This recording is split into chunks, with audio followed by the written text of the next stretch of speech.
We have lots of people from all over the world. Honorable Minister Scindia, dear friend Shireen, Shubho, Virat, and colleagues who are on the various platforms, welcome to this session, very different session with Honorable Minister Scindia. Sir, PAFI aims to align business, society, and government on long term priorities, and PAFI aims to build trust between industry and stakeholders.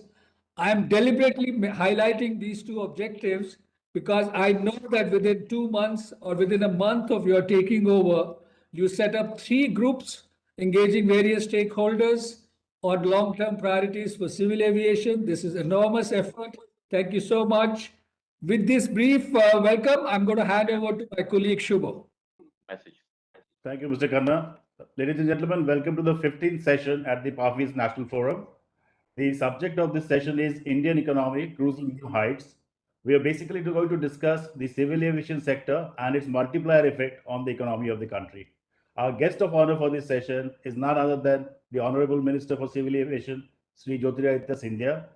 And the session is going to be moderated by Shireen Bhan, whom all of you know very well as the true form of news for business, entrepreneurship, and corporates. Mr. Scindia has been a four-time Lok Sabha MP, and since 2020, he has been a member of the Rajya Sabha. He is an alumnus of the Harvard University and also of the Stanford Graduate Business School. He has worked previously as an investment banker for Morgan Stanley and Merrill Lynch. He is very passionate about education, and he has an avid interest in cricket. Shireen, of course, is the managing editor of CNBC TV 18. For many of us, she is the most authentic voice of news relating to economy, businesses, and entrepreneurship. Shireen has been not only producing and anchoring flagship award-winning shows like India Business Hour and Young Turks, she has also been hands-on in guiding and molding young business journalists. Over to you, Shireen, to start the formal proceedings. Thank you very much, Ajay. Thank you, Shubho. And thank you once again to PAFI for inviting me here to speak with the Civil Aviation Minister, Jyotiraditya Scindia. Before I get him to comment on where he sees the aviation industry and where he sees the aviation ecosystem, let me just set the context. India's aviation sector is slowly recovering from the turbulence caused by the pandemic, with the infection rate falling, vaccination picking up, and countries opening borders to foreign travelers. Air passenger traffic is starting to recover. The big jump was seen on the 17th of October when single-day domestic traffic crossed 3.27 lakh passengers, which is 82% of pre-COVID levels. On the international front, travel companies say bookings for November to December are double of what was seen in October. Traffic is improving, even though experts say we have a long way to go to reach pre-COVID levels. The road to recovery is going to be a long one. Now, India's airlines have posted cumulative losses exceeding 16,000 crore rupees for FY21, but there's been plenty of action. Earlier this month, the government handed over the national carrier back to its founders, the Tatas, for a deal worth 18,000 crore rupees. This is a significant development. The government has also identified 25 airports as part of the national monetization plan and hopes to unlock value of more than 20,000 crore rupees by roping in private players. So how can India reset its competitiveness in the aviation sector? That's going to be the focus of our conversation today. But before I pose my questions to the minister, let me give him an opportunity to tell us where things currently stand as far as the aviation sector is concerned, and more importantly, what the priorities are for the government. Mr. Scindia. Thank you, Shireen. Present here with me today on this wonderful event hosted by the Public Affairs Forum of India, my old friend Ajay Khanna ji, Subho Roy ji, Virat Bhatia ji, and Shireen, and to the audience connected virtually in this day and age through this event. A very warm welcome to all of you. Good afternoon. It's an interesting and important time in the history of civil aviation across the world, and more so specifically in India. We have all been ravaged across the world by this pandemic, which has completely devastated the way life has been for people across the world, 7 billion people across the world. But that being said, the fact that India has weathered the storm and in fact bounced back so strongly and credibly, the fact that we achieved the 100 crore milestone of vaccinations yesterday is a tribute to the leadership of our Prime Minister, Mr. Narendra Modi ji, and the fact that we have emerged stronger post the second wave. Also, through this panel, let me give my felicitations, thanks, and good wishes to all our COVID warriors, our doctors, our nurses, our medical teams, our administrative officers across the length and breadth of India that have made this possible under the leadership of the Prime Minister. I do realize that we still have some way to go, but I think this is a monumental target on a global stage that we have been able to achieve. And this despite all the myriad questions that have been raised about the policy, about the vaccines, and so on and so forth. So as they say always that सच्चाई की जीत होती है and truth always prevails, and I think our government has shown that we are able to stand up to any challenge and even convert adversity into opportunity. Now, that being said, moving tack to my area of responsibility, which is the area of civil aviation. The fact is that every few years we are experiencing, unfortunately, a black swan event. Whether that comes in the form of a pandemic or an international event. The last time, every 6 years or so, we've withstood tremendous adversity. The last was when 9/11 happened, and it took almost about 6 years to recover from that event.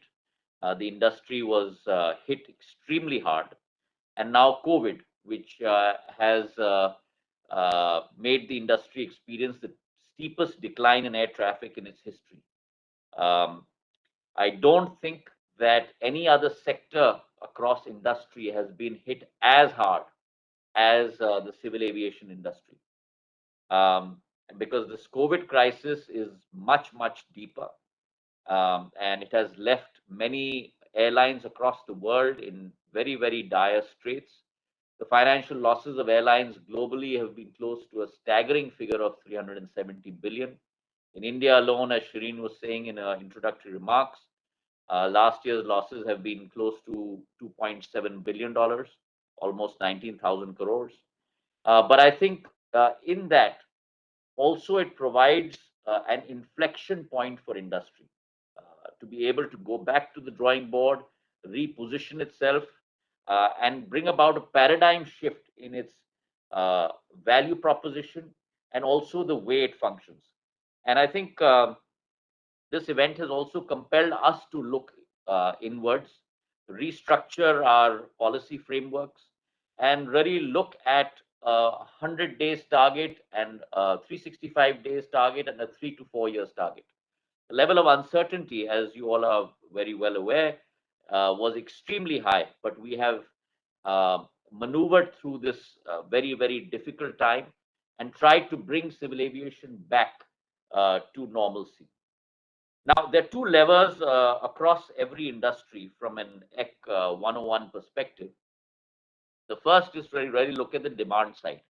And if you look at the demand side of this industry, I think there is a need to focus on three levers, if you will. The first is inclusion, the second is access, and the third is affordability. And some of the data that has come to the fore, which has also surprised me compared to when I was on the outside, in terms of what is actually happening in this sector. The fact is that our regional flight fares today are already competing with second-class AC fares in the above 10-hour travel time on rails. So if you look at the number of people that travel in second class AC today across the length and breadth of India, because that is our comp or our peer comparable in that industry. Is the figure is close to about 187 million people. Conversely, if you look at the airline sector, we in a normal year, if you look at 1819 or 1920, we ferried close to about 144 million people in a financial year. But the interesting point to note is that point one, the fares for second class AC beyond 8 to 10 hours is higher than the fares for the same circuit to travel on air. So we are now cost competitive, almost 10 to 20% below second class AC fares for those sectors. The second interesting point is if you look at the sector, the CAGR for the rail sector is close to about 5.6% on an annual basis. Whereas the CAGR for civil aviation, discounting obviously the last 2 years, is roughly about 10.3%. So we are growing at twice the rate of railway second class AC and above. And it will be only a matter of time in the next 3 to 5 years where actually the number of people traveling on by air will be much higher than the number of people traveling on rail second class AC and above. So that's the context in which we have to cast our mold going forward. And therefore, for me, the concentration is really going to be a strategy that looks at for the next 60 days, tier 2, tier 3 cities, where we have committed to set up over the next 60 days 5 new airports, 6 new heliports, and 50 new Udan routes to be able to increase that access and inclusion possibility across the civil aviation sector. Having said that, there is a lot of insistence that is focused in civil aviation only on airlines and on airports. But as you all are well aware, and probably more than me, every industry has an ecosystem. And the civil aviation ecosystem is driven primarily by these two levels, but there is a whole ecosystem around it. And therefore, for us, it's as important to concentrate on the proliferation, if you will, of regional airlines and helicopters. Because unless you have a hub and spoke system, the connectivity, last mile connectivity, will not be ensured. And so, for example, in the helicopter space, we have probably the lowest per capita helicopter penetration in India compared to any other developing or developed economy. And seeing that and sensing that, we put together a new helicopter policy. Going back to the point that Ajay made, I also have an advisory group that's looking at just pure helicopters. And we've had many rounds of discussion with them. And we came up with a new helicopter policy, which I announced in Uttarakhand, in Dehradun, when I was there about 10 days ago, for the nation. And that policy was an overarching policy, which included things like scrapping of all parking and landing charges and RNFC charges for helicopters across the country, putting in place a heli portal where permissions could be taken by charter aircraft directly through ATC and DGCA as opposed to all the paperwork that one is used to. In addition to that, setting up a dedicated helicopter acceleration cell within my ministry to look at greater urgency and greater scope and greater attention to the helicopter industry.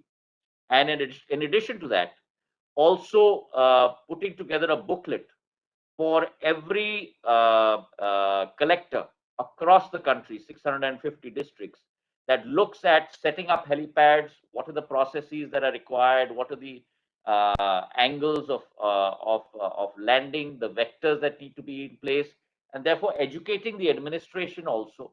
And our aim is to eventually have at least one helipad in every district of India. That's what we are targeting going forward. In addition to that, we are also looking at what is something called HEMS, Helicopter Emergency Management Services, which is prevalent in all the developed economies across the world. where if God forbid, but there is an accident, you have the golden 7 minutes in which you need to transport a person to a hospital. And we've focused in on 3 expressways to start with, where we will build helipads and provide this HEM service. So we are coordinating very closely with the Ministry of Surface Transport and NHAI to look at these 3 expressways, Delhi, Mumbai, and there are 2 others that we're looking at, Bhatinda, Chandigarh, I think, and one more to start with, where we will build this HEM service going forward. So there's a full helicopter new policy that we have put in place to make sure that we give the much needed push to the sector. In addition to that, I think there is a trend under the Prime Minister's insistence with regard to the Loktantrikaran of Nagar Vimanan, the democratization of air travel. And I think this industry, which originally operated on a very high cost, low margin, low volume basis, is rapidly moving to a high volume, low margin, low cost basis. Very much like what happened, we experienced with the telecom revolution, when handsets used to be costing over a lakh of rupees and it was 16 bucks a minute. You've seen that model change to voice becoming totally free and pretty much the same for data, and VAS taking over, value added services taking over from my past portfolio being the telecom minister. And I think you are seeing that trend happening in the area of civil aviation, and government has been a primary mover in making that happen with Udan, Ude Desh Ka Aam Nagrik, where you have a VGF in place to connect hitherto unserved or partially served cities. And there are many examples of that, such as Jharsuguda in Orissa, such as Dibrugarh, Darbhanga, Ripsu in Assam, where you did not have airports and airstrips since the Second World War. And now that they have been set up in the last 2-3 years, you're seeing phenomenal amount of traffic coming out of these hitherto unknown locations, where you're reaching traffic capabilities of almost 1 lakh to 1.5 lakh people per week from some of these locations. So therefore, the democratization of travel with regard to civil aviation is also taking place. And I think that this is just the beginning of the uptrend. So the first thing for us was to come back, if you may say, reversion to the mean exercise of coming back to normalcy with regard to COVID. And now that we are coming close to that, we are looking at the next 5 to 10 years in civil aviation in India, where I think you've just seen the tip of the iceberg. Today, you have 144 million people traveling in our country on a population of 1.3 billion people. So look at the low level of penetration. You have less than 10% of Indians traveling, and the huge amount of potential that there is. If you look at only 20 to 25% of our population, which is close to about 300 to 400 million people, and if you assume they travel only once a year, that itself, you're looking at close to 300 million trips. And if you look at a round trip basis, you're looking at 600 million trips. And today you're at 144 million. So the upside potential is huge. And I think that's where we need to concentrate, not only in the top tier 1 cities, but tier 2, tier 3 cities, to really provide that impetus and the hockey stick demand growth to civil aviation. From the demand side, if you look at the move to the supply side, there I think you have 2 parameters that you need to look at. The first is viability, and the second is innovation. I think these are key in terms of the value proposition that you need to offer to a customer, from being either you're an ULCC, an ultra low cost carrier, or a full value carrier. And I think if those are your 2 imperatives, then there are 2 levers that you have in hand. Either you cut costs or you increase efficiencies. And I think both these parameters need to be looked at very, very closely to improve the value proposition.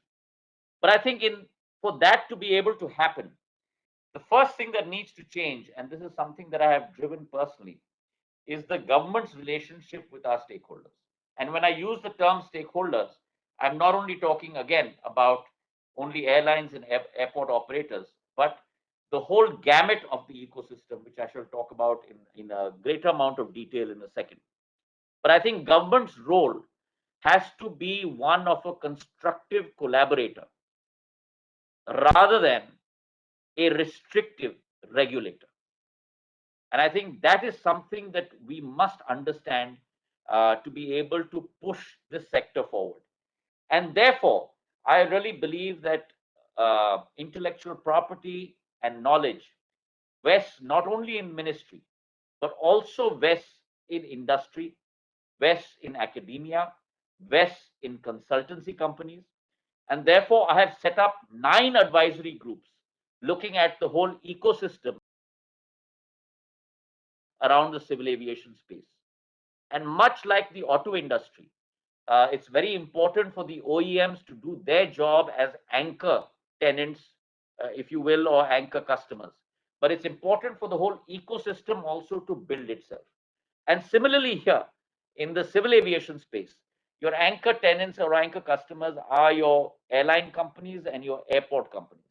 But around them is a bevy of industries which now need proliferation, got some amount of scale. You have 710 planes in India, and therefore you need to be able to provide that impetus for other sectors. So therefore, 9 advisory groups have been set up by me, and these are not advisory groups just for the sake of it. You have seen me, Shireen, in my previous avatar as Power Minister, where I had set up a very high-level advisory group on the power sector. We used to meet very regularly on a monthly basis, and similar is the case here. We've set up 2 advisory groups for the core areas, which is airlines and airport operators. We have set up another 4 advisory groups for the ancillaries, and those are mainly flying training organizations, MROs, cargo handlers, and an additional one. And then we've set up 3 for the related industries. So one for regional airlines and for helicopters, one for academia and consultancies. So we have a whole group of 9 ancillary companies that we are looking at, advisory groups that we're looking at, which are giving us inputs on a real-time basis. We are meeting with them on a monthly basis. Our strategy for each sector within that ecosystem is being crafted not only by the ministry, but by the advisory groups. And there is a measure of responsibility that lies with the advisory groups as well as with the ministry to follow up and revert in the next meeting on the progress done on every front. And part of this is the understanding for the ministry to also represent the customer, represent the industry. And with that in mind, let me give you an example of what we have been doing. I have personally written to the chief ministers of 22 states on the issue, the single issue of a very exorbitant amount of VAT which is being charged on ATF, making this sector extremely uncompetitive compared to international airline companies. There's almost a margin difference of close to 1,600 basis points between foreign carriers and Indian carriers in terms of viability. And the fact that 37.5% of the revenue structure is attributed purely to fuel costs. And I'm using the term revenue structure because in this business today, people are making losses and not profits. And therefore, a percentage of your cost structure is also a percentage of your revenue structure. And therefore, the margin has to accrue only from the balance 60%. And therefore, it's imperative for scalability, for penetration, that we lower the tax structure for airlines in this sector. And therefore, I have personally written to 22 chief ministers, and I'm very happy to report that our exercise over the last month and a half has yielded tremendous results. We've already got 4 state governments that have issued notifications reducing VAT on ATF from very high rates ranging from 25% to 30% down to 1 and 2%, namely Andaman and Nicobar Islands, Jammu and the Union Territory of Jammu and Kashmir, the state of Uttarakhand, and the state of Haryana.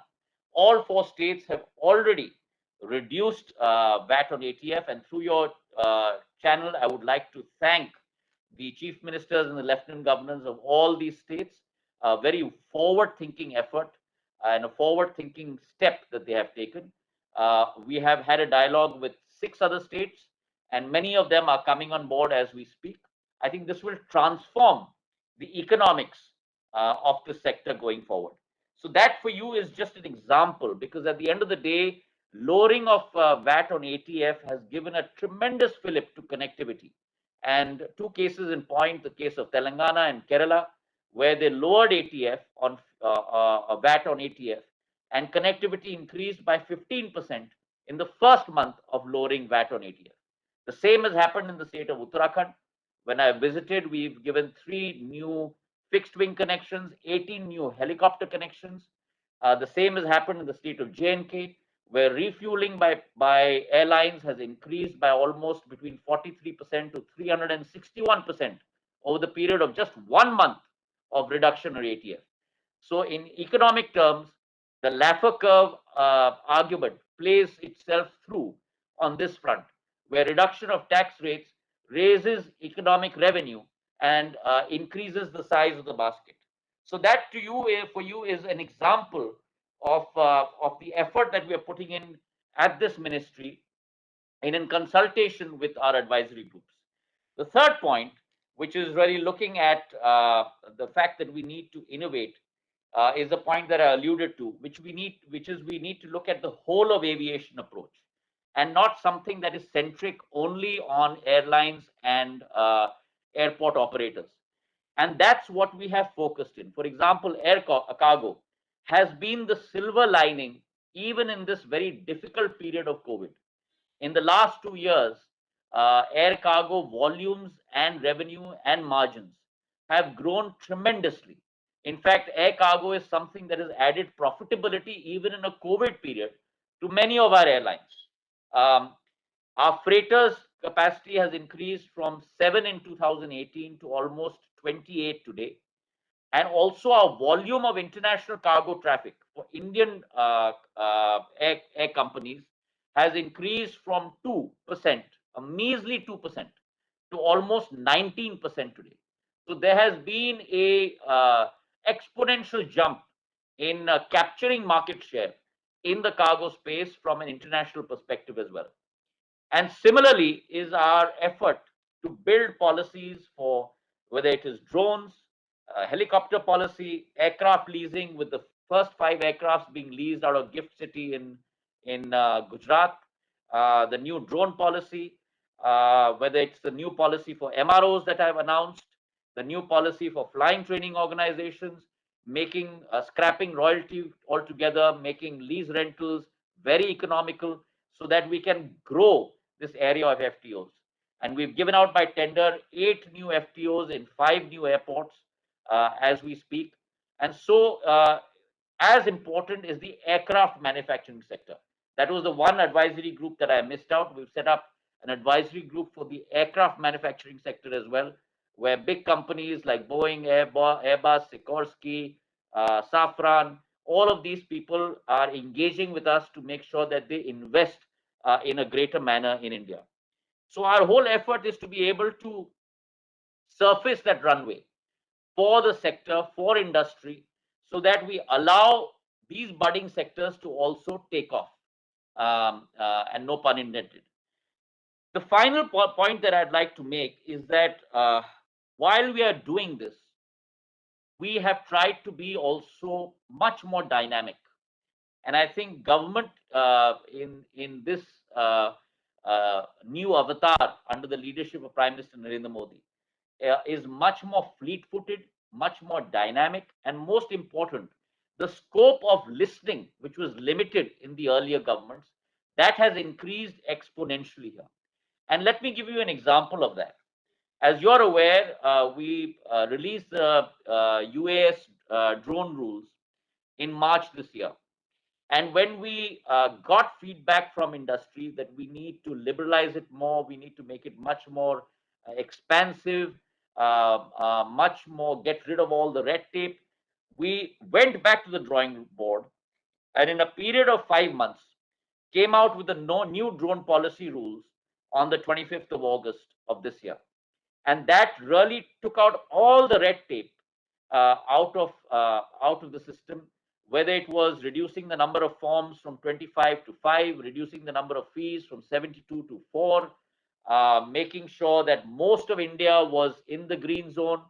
Um, and that really brought about a tremendous amount of exponential reform in our outlook towards the drone policy. And if I may, this was purely driven by the Prime Minister, and it was his imperative, which all related line ministries were able to follow, without whose insistence this would have never seen the light of day.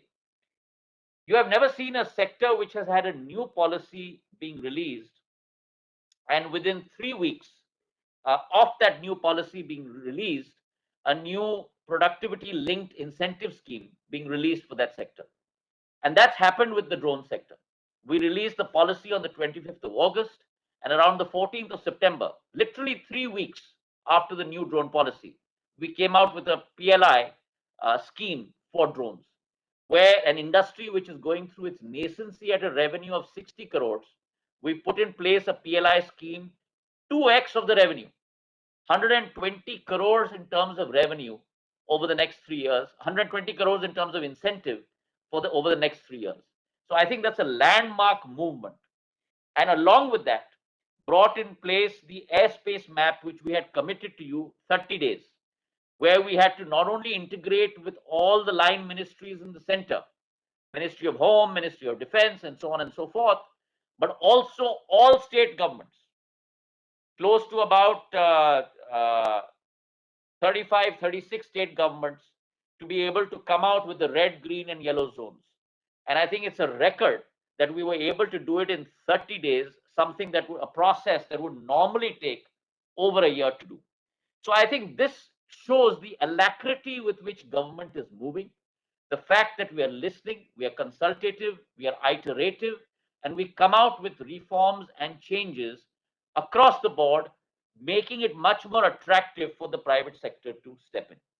The second example for you is Air India, our national flagship carrier, which over the last 10 years, due to the policies of the past governments, had really become a drag on the resources of our country. And that divestment process was successfully completed. The handover is in process. I wish the new bidders all success. And I think in many ways it's changed the long-standing perception of government in business. The fact that we believe that the private sector has a integral role to play in making sure that the service value proposition is there for all customers. And I think the Air India transaction is testament to that belief of Prime Minister Narendra Modi and this government. Finally, we ourselves have a very expansive national infrastructure pipeline in terms of capex, almost close to 25,000 crores over the next 5 years. And mind you, all of this is being financed by internal accruals of the Airports Authority of India. And the last year, as you all know, has been very difficult, but we are committed to ensuring that we achieve that target. And therefore, the government's prerogative of minimum government and maximum governance is something that we follow religiously here at the Ministry of Civil Aviation. So in conclusion, I'd like to say that there's a very old classical adage, which is always said that make haste slowly. And I think that's the policy that we are following here at the Ministry of Civil Aviation. I think it's important to be able to move fast, move with alacrity, but make sure that your moves are well thought out. Make sure that your consultative process is not violated. Make sure that every person along the value chain and all stakeholders are heard, so that the policy that one comes out with, the pronouncements that one comes out with, is one that benefits everyone along the value chain, including the end customer. And that's something that we believe in tremendously.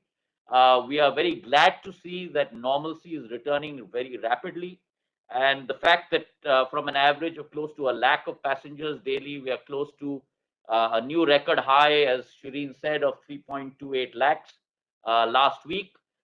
We are very confident that we will return to normalcy in the near future. Passenger load factors are also showing a very healthy uptrend.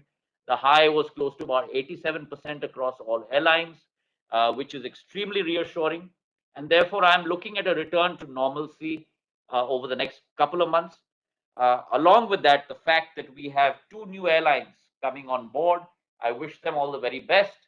A reborn Jet Airways and the new airline Akasa, which also shows that there's a bright future for aviation. The fact that you've had a very checkered past with a lot of airlines closing down, today we have the birth of new two airlines taking place, is a very, very promising sign for the future. And therefore, we want to have an environment which fosters fair competition and enhances opportunities for players across the value chain in the sector. So with those words, I'd like to thank you. I've taken a little bit longer than expected, but I wanted to give you an overarching view of what we are doing in the Ministry of Civil Aviation. And thank you very much for having me. Well, Mr. Scindia, many thanks for giving us a very comprehensive roadmap of the priorities that the government is working on for the aviation sector. We don't have a lot of time left, so let me very quickly ask you, on the supply side, you just concluded by talking about the two new airlines, actually one reborn Jet Airways waiting in the wings, no pun intended, hoping to fly again, and of course Akasa, promoted by Rakesh Jhunjhunwala. When you talk about democratizing air travel in India, you will need more supply to come in as well. Given the experiences of the past, how do you believe that side of the story is going to shape up, especially when we talk about greenfield airlines? What more can be done by the government as a facilitator to encourage more regional airlines, for instance? I think the first thing that government needs to do is what I mentioned. I think government's role, which is what the government's role has been, is to be a constructive collaborator rather than a restrictive regulator. And I think that's the role that this ministry has undertaken under the leadership of Prime Minister Narendra Modi over the last 7 years. And it's only because of that that you have seen, on the one hand, infrastructure increase from 75 airports that were built in the last 70 years of India's democracy to 62 airports at last count, including Kushinagar, being built in the 7 years of the current Modi government. And therefore, you've grown from 75 airports and heliports and waterdromes to close to 136 airports, heliports, and waterdromes in a span of 7 years. So, what past governments have achieved in 70 years, we have been able to achieve in 7 years. Along with that, I think you need to have, as I said, a level playing field and break down all the gatekeepers to allow proliferation of players to come in. Not only new players, as you mentioned, Shireen, but also existing players that will augment capacity. So I'm looking forward to, once normalization happens, and I don't want to put the cart before the horse, but once normalization happens, I'm looking at expansion of capacity. And the expansion of capacity that I'd like to see in this space is not only for domestic travel and domestic traffic and domestic carriage, but also for international carriage. So I'm looking forward to our domestic airlines purchasing many more, leasing many more wide-bodied aircraft so that they can also travel abroad. And these long-haul flights, which will shorten the gap between the RASK and the CASK, the cost structure and the revenue structure of airlines, is something that I'm looking forward to as well. Okay, let's talk about the airport infrastructure plan as well as the monetization plan, because that's almost 4% of the share of the national monetization plan. 25 airports over 4 years, expected to fetch over 21,000 crore rupees. As far as some of the smaller airports are concerned, because that clearly is a priority area for you, the plan is pairing clubbing so that the non-profitable airports are attractive to potential bidders. Can you run me through the feedback that you've received and what we can expect on that front to ensure that this does take off?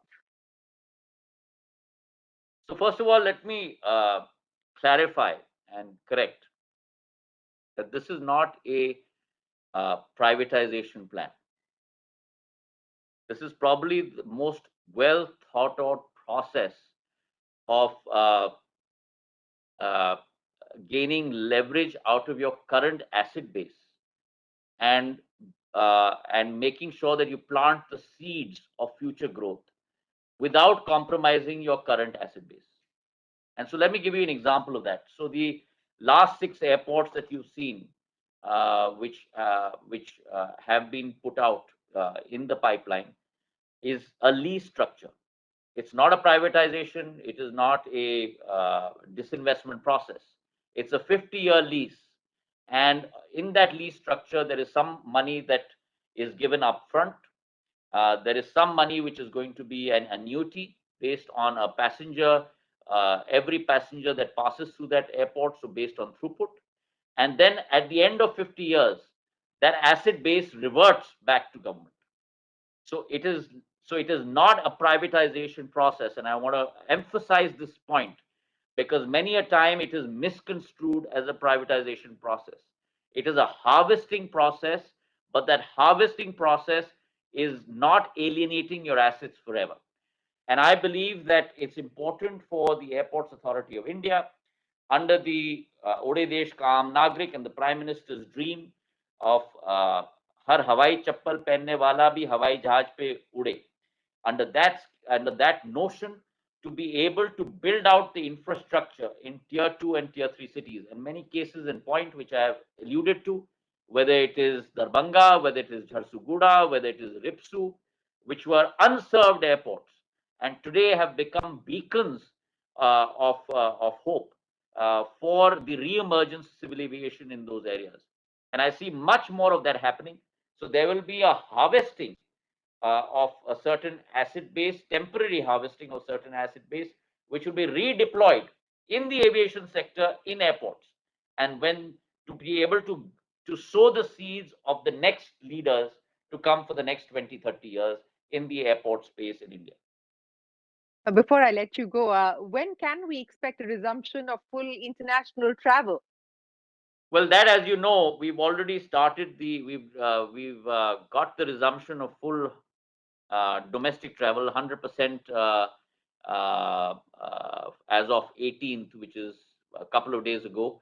All capacity caps have been removed. 100% of all airline capacity is being pushed to fly, and we hope that that happens soon. On the international front, that's not something that's governed by the Civil Aviation Ministry alone. It's something that is governed by the Ministry of Health and also governed by other countries internationally, because it's from both sides, it's got to be something that is accepted, and then the civil aviation space is opened up. Having said that, within our current bubble arrangements, we are scaling up international flights tremendously. As you know, UK was only at about 15 flights. That's gone now to 35 from both sides. We're looking at other countries. We've started now with Canada. Now that they're ready to receive our planes and send their planes here, we are restarting flights with Canada, and we're going to do so across the board as the demand scales up. We are going to increase that in the air bubble. Mr. Scindia, it's been a pleasure. Many thanks for joining us and taking us through the plans that you have in place for Indian aviation and to ensure that it does, in fact, become a far more competitive sector going forward. I'd now like to invite Virat for the closing comments. Thank you, Mr. Minister. Thank you, Shreen. Excellent session. Thank you for elaborating the way you did. One of the objectives we have at PAFI is to increase the engagement between the industry and the government for a consultation process. And of everything that you said, this mammoth effort that you have underway, the one thing that stands out as an example, and we hope other ministries will follow, is this amazing consultation process that you put in place with the various groups that you've formed. We promise you that is an example that we plan to take to other ministries and request them to follow. So thank you for doing that. Thank you for everything else that you're doing in this very short period, this amazing change and development that you have shown towards the country. We thank you for taking the time, and thank you, Shreen, for this fantastic moderation today. Ladies and gentlemen, please stay on. I request you to stay for the next session, which is Pleasure of Doing Business, perhaps the most relevant session for this delegate, apart from the one that the Honorable Minister led, and which starts at 4:50 p.m. Thank you, everybody. Thank you. Thank you very much for having me. Thank you, Mr. Scindia. Thank you so much. Thank you, Shireen. And I stuck to my bargain, 2 questions. I stuck to mine as well. Thank you. Thank you so much. Thank you, Ajay. Thank you, Subodh. Thank you, Ajay.